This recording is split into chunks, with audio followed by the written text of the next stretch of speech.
सर्वप्रथम म्हणजे मी या ठिकाणी उभा राहिलेलो आहे प्रत्येक दादांचा एक साधा भक्त आहे. बाकी जे काही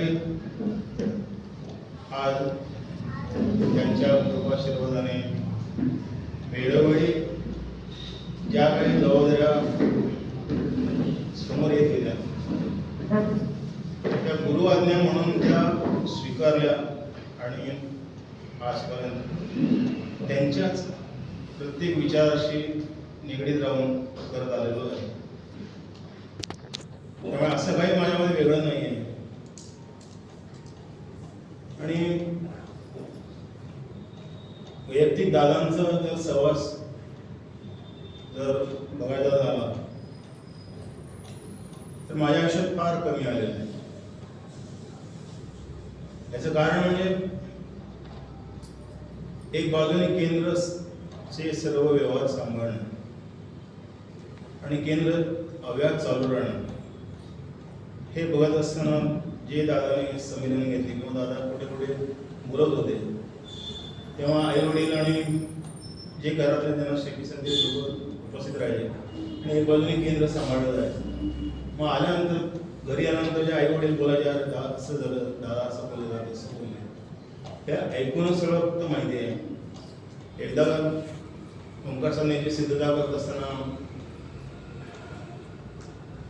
रत्नागिरीला आले होते तेव्हा असंच आरती झाल्यानंतर असं बाहेर बसलेलं असताना अरे रामभाऊ ऐकायला सेमिनारला जेव्हा तुम्ही या तेव्हा घराला कुलूप लावून या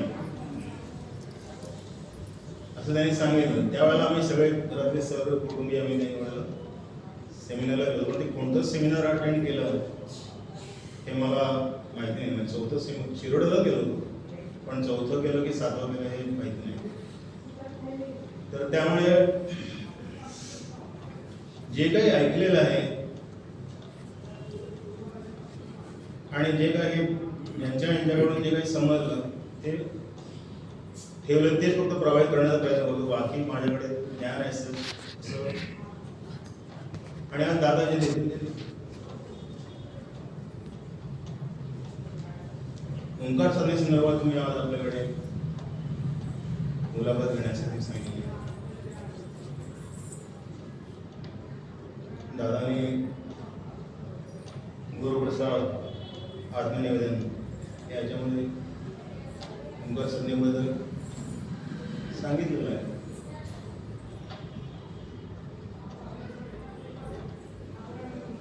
गुरुप्रसादपेक्षा आणखीन सोपं आत्मनिवेदनमध्ये समजायला शक्य होईल असं त्यात त्याने केलेलं आहे.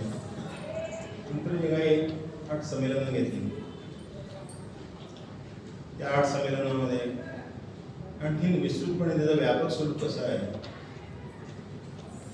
ते दादाने आपल्या संमेलनातून प्रकट केलं आणि त्याचं शब्दबद्ध शब्दरूप हे त्यांनी कार्य केलेलं आणि काम केलेलं आहे. विजापूरचे आपले गुरुबंधू श्री शिवकार्य आठले यांनी ते लिहिलं आणि ते लिहून सगळं ते 8 पुस्तकं तयार झालं. पण ती देखील त्यांच्या पश्चात प्रकाशित झाली.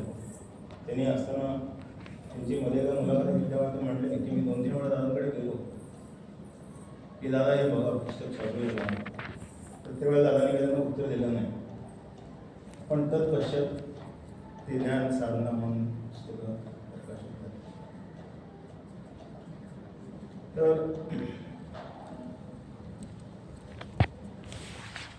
ओंकार हा दादांना देवानाथांकडून श्री नरसिंह सुरेंकडून आणि श्री गरुडदादांकडून प्राप्त झाला आणि तो तिघांकडूनही पुढे सांगतो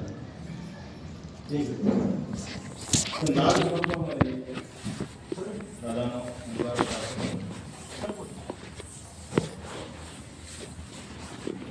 भवितव्यामध्ये कार्याची उभारणी करण्यासाठी पुढील जन्मांची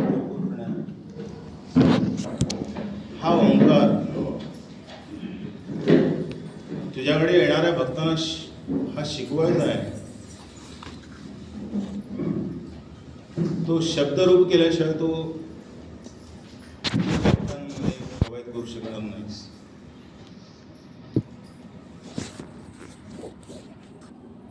मूळ ओंकाराचा जो आवाज आहे तो सुरामध्येच आहे. तो जेव्हा पृथ्वीच्या कक्षेमध्ये येतो त्या सुराचे 7 स्वरामध्ये रूपांतर होतात. सारे गम पद नि सा हे 7 स्वर आहेत.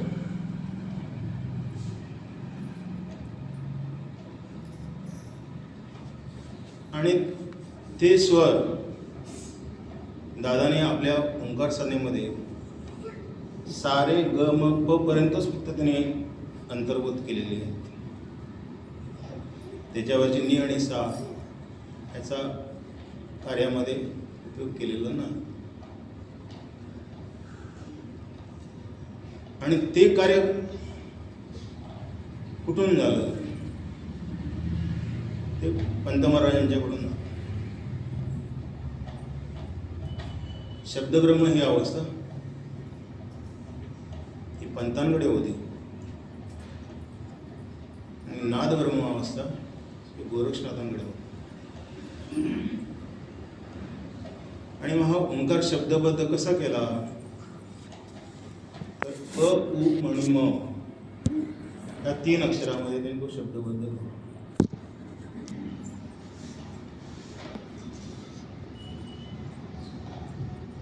निसर्गामध्ये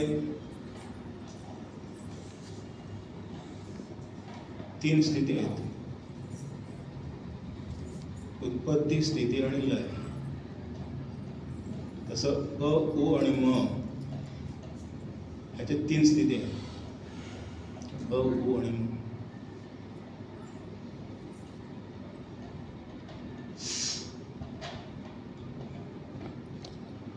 तर सुरुवातीला जेव्हा साधना शिकवली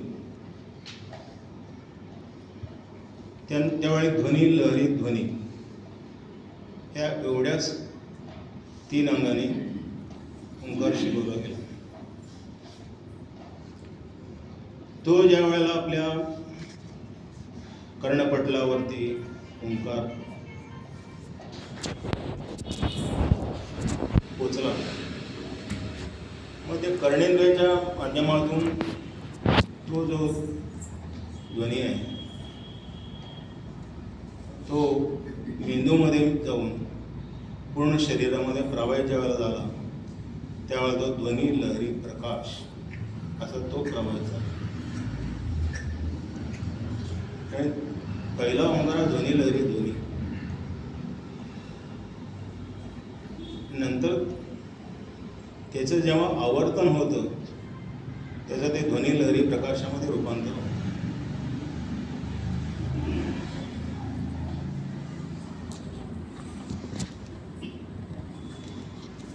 मग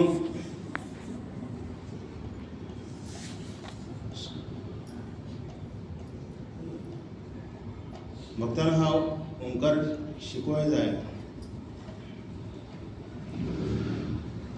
तर तो सा रे ग म प हे जे 5 स्थानं आहेत 5 स्थानातून शिकवायचं.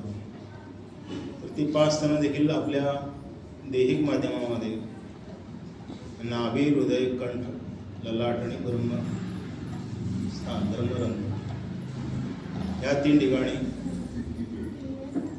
सा रे ग म प हे स्वर नियोजित केलेले आहे. हे नाभिस्थान, कंठस्थान, हृदयस्थान, कंठस्थान, ललाटस्थान आणि ब्रह्मस्थान ह्याच्यामध्ये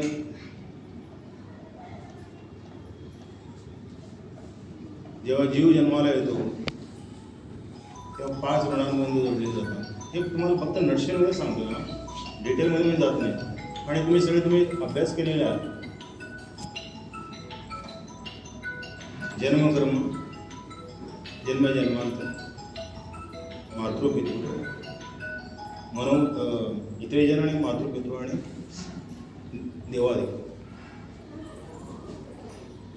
तसेच 5 कोश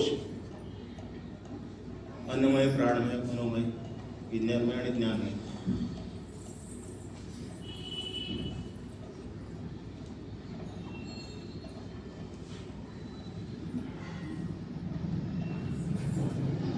हे सर्व ह्या 5 स्तनामध्ये माणसाच्या शरीरामध्ये अतिशय